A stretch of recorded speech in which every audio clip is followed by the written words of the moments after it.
So amazing how this world was made. I wonder if God is a woman.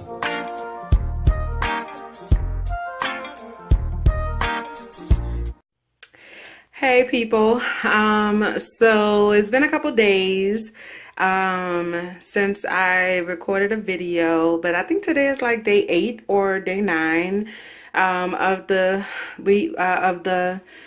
boot camp. We are 4 days into week number 2, and things are going really well. I'm not gonna lie. The weigh-in on Friday really threw me off. I was disappointed and I struggled to bounce back emotionally in terms of like morale and things like that.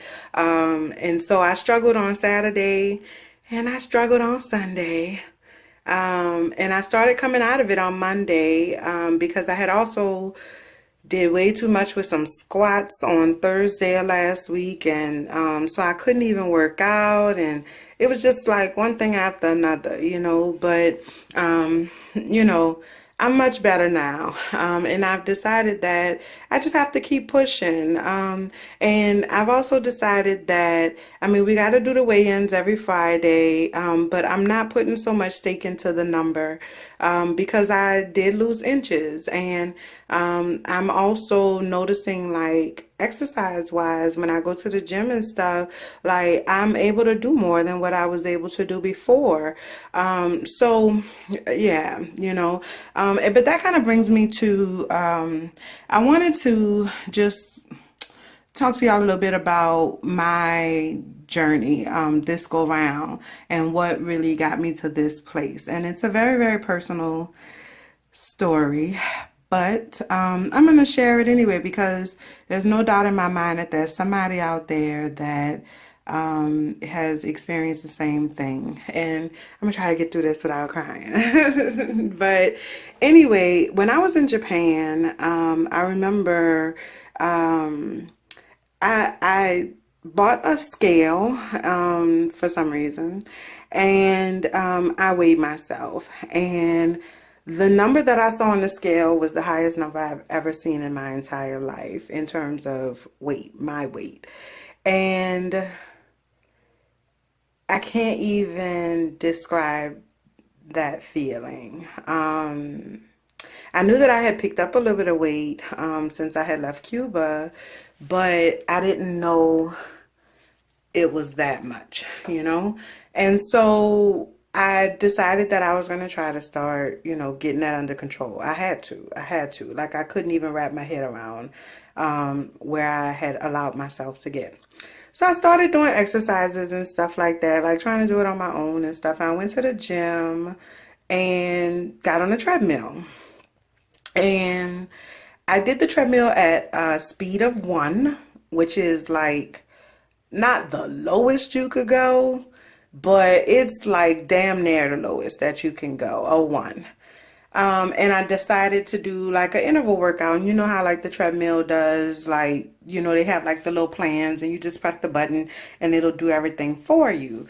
Well, this one stayed at about a 1. I think it went between 1 and 1.5, but it did incline. And the incline sometimes would go up to like a 8 or a 9 or something like that. And, I thought I was doing all right because it was at a 1 and it was slow and shit like that. You know what I'm saying?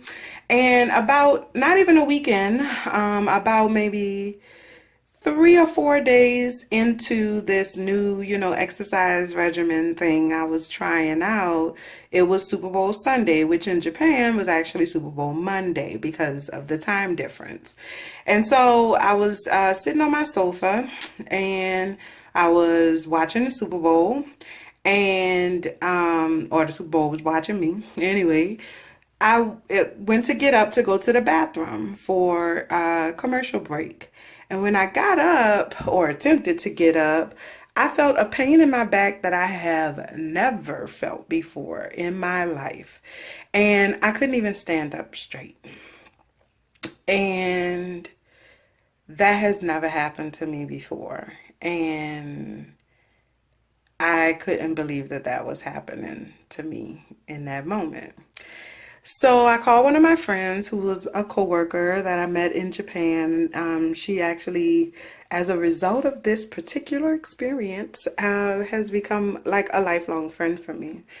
So anyway, long story short, I went to the hospital. I mean, like in tears, sat in the hospital for like 3 hours for the doctor to tell me, oh, you're gonna be all right, just give it some time. And I'm like, no, sir, I'm fucked up. Like, something is fucked up. Like, I need you to like see what I fucked up because I fucked up. You know what I'm saying? So, but that was whatever. And he gave me some like ibuprofens or something like that, like some real serious medication, pain meds. And the pain meds were barely working. They just kept me knocked out. And so the next day, I was still in pain, even more pain, because now it then got stiff and, I haven't been moving it. And so I called my friend again, Rainisha, hey, Ray.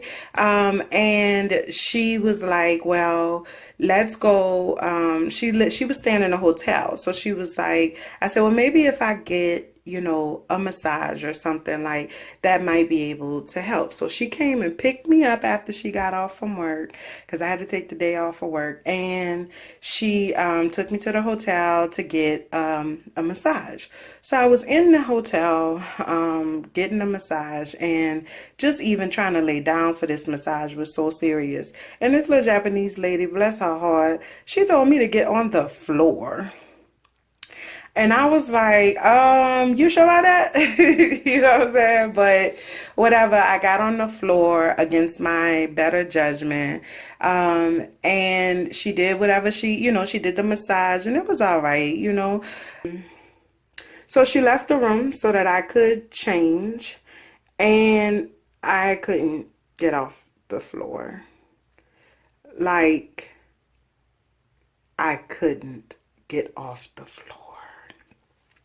And that was a lot for me, like I couldn't get off the floor. And then, so I could barely reach my cell phone. I couldn't move, but I barely reached my cell phone. I called Ray. Ray came in the room and helped me get up. And I just broke down crying because I'm laying on this floor, all but ass naked, and I can't get up. I can't move. And this never happened to me before. And it was a very humbling experience because this person whom I had just met, pretty much, not just met, we was cool or whatever, but we wasn't that cool. We wasn't help your naked ass get off the floor because you can't move cool, but we was. And, I had like a complete meltdown, complete meltdown. And she just literally held me up. It helped me through that. So I got up, she helped me get dressed and everything like that. And I said to myself right then and there that I am never coming back to that place again. Not that place being like the hotel or getting that massage or even Japan. I'm talking about the place where I can't get off the floor by myself.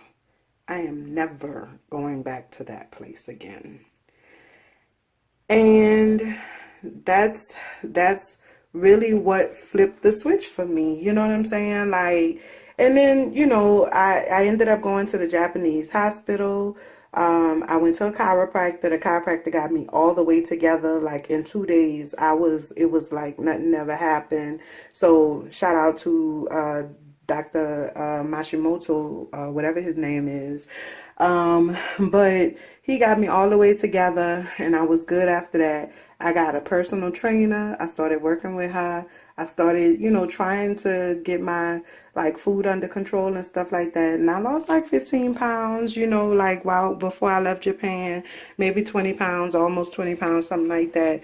And and when I went to the Japanese hospital to get just a full body workup, like, because it's super cheap. The healthcare system in Japan is like off the fucking chain.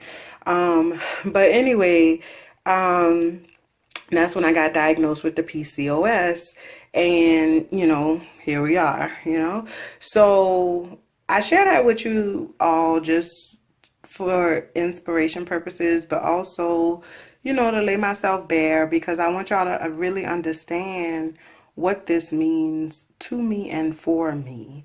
And there's somebody out there who has gone through a similar experience or will go through a similar experience soon and very soon.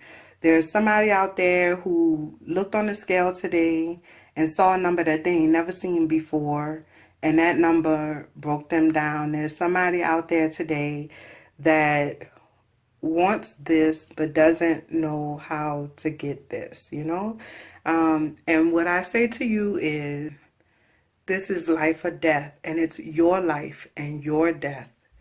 We got to make it happen. It's time out for excuses. It's time out for, shoulda, coulda, wouldas and all of that other stuff. Get up and make it happen.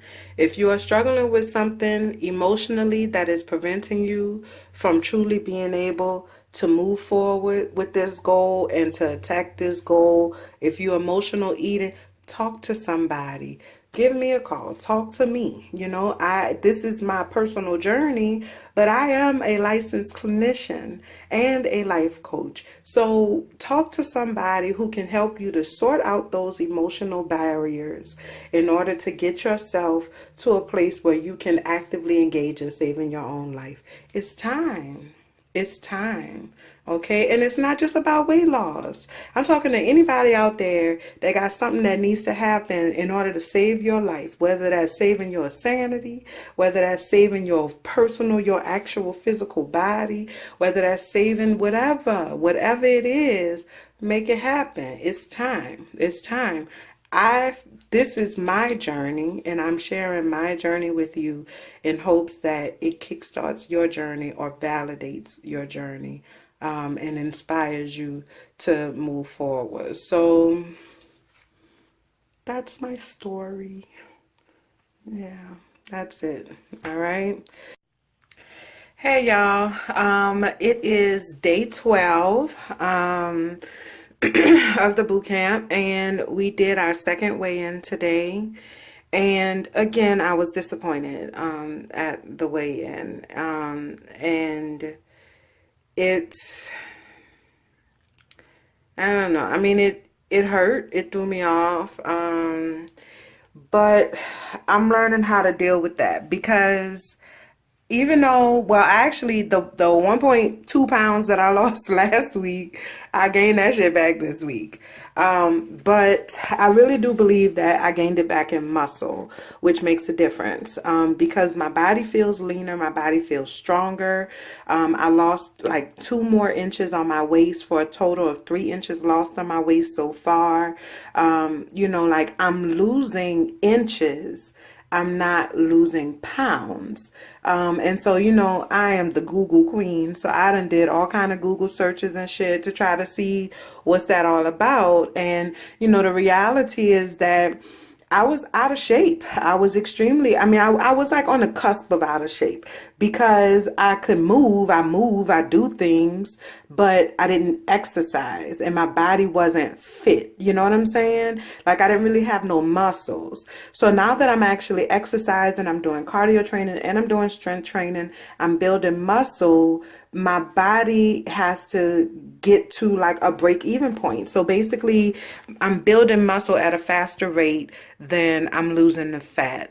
But at some point, there's a break-even mark, and my muscles will be toned enough that I can start just losing fat at that point. So hopefully that'll happen this week. But you know what? Honestly speaking, I don't give a shit what that scale says no more. Like I have too much of an emotional attachment to it. And, I really been thinking about that emotional piece, because the last 2 weeks have been very emotional for me. This whole journey is emotional for me. I mean, weight loss is, having this weight, it's emotional. Like there's no way for it to not be emotional, And so I can't handle the emotional pulls and tugs and the ups and downs that come with that scale. So I'm still going to do scale on Fridays because that's when we do check-in, and that's a part of the boot camp. That's what I signed up for. But I don't really give a shit what that scale says anymore because, like I said, my body feels different. I'm feeling things in my body that I never felt before, and I like it, you know? So I know that something is happening, but the scale is not showing it to me. And so my biggest lesson learned this week is that you can't always trust what the scale is saying. It's not about pounds lost, it's about fat loss, okay? So it's about fitness over pounds, and that's a win. And we have to allow ourselves to be able to see it as a win. And I think I'm choosing to see it as a win. And it helps that I married like the most amazing man in the world, and he is so supportive, and he's so freaking cute. You know what I'm saying? But I love him, and he's very supportive, and he loves me as is. He definitely wants me to be healthier, but he pushes me in the right ways. You know what I'm saying? Like today, we went to the gym. We go to the gym together. So today we went to the gym, and you know, he started training me. He ain't no trainer. He don't really know, you know, like all of the ins and outs, but he's doing what he can. He's learning so that he can help me through my process, you know.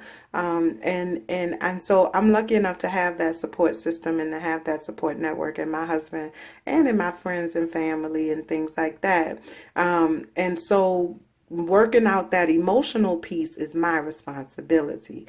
They're not going to be able to help me with that. So if you're out there and you're dealing with weight loss, or you struggling with weight loss, and you find yourself going through some of the same things that I'm going through, being in kind of like this scale number purgatory fucked up ass place, you know what I'm saying?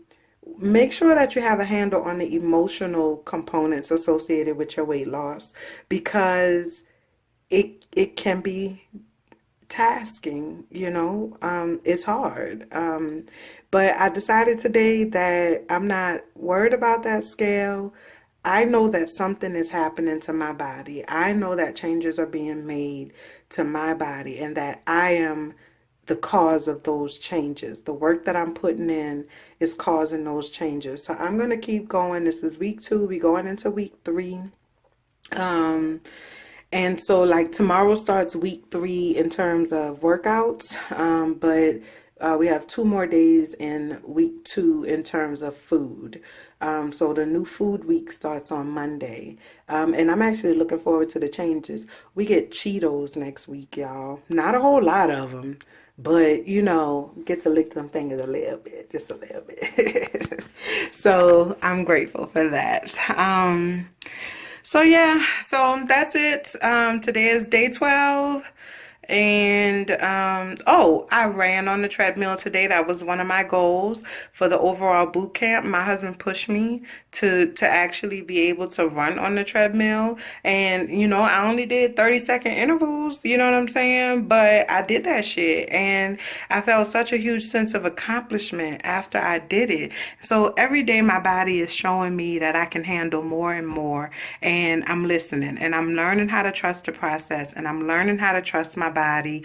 And you know, we gonna do this. We gonna do this. All right. So let me know, you know, how things are going for you, and if you're on your weight loss journey, you know, what do you do when you find yourself in this really weird purgatory kind of place, or when you're plateauing, or when you're stalling. Talk to me about those frustrations, because I know that it's frustrating. I know that it's frustrating. So, you know, let's have a conversation. We don't have to do this by ourselves anymore.